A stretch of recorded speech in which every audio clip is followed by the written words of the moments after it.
So you're saying society is kind of shifting away from a sort of patriarchal sort of establishment that's happened. Where's your proof for saying something like that? It's a big statement.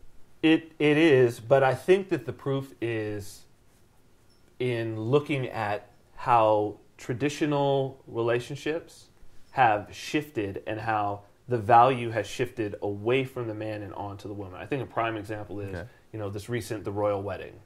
Yeah, I did not waste time on that, by the way. No, I didn't either. But what I found interesting was that, back in the day, you had a situation where this monarchy of England, the princes and kings would marry women, and maybe they didn't really like her, and like off with her head. Mm-hmm.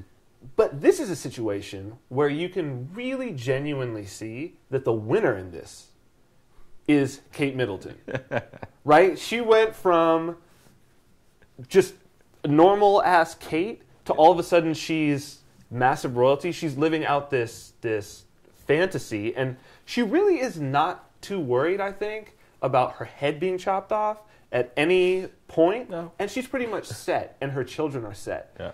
And, I don't think that the prince is really benefiting from, now he's just basically stuck to one woman, and there could be scandals coming out, and before he was able to be a bit of a playboy, but they're like, no, you got to get married and you got to just pick one. Yeah. So I think even looking at that the traditions of marriage have shifted. I mean, it used to be that the wedding day was a man who had purchased essentially a 14-year-old girl who was scared as hell. Yeah. And now it's the man who's scared as hell because he's looking at his bank account like, I'm done. He's going to bleed me dry.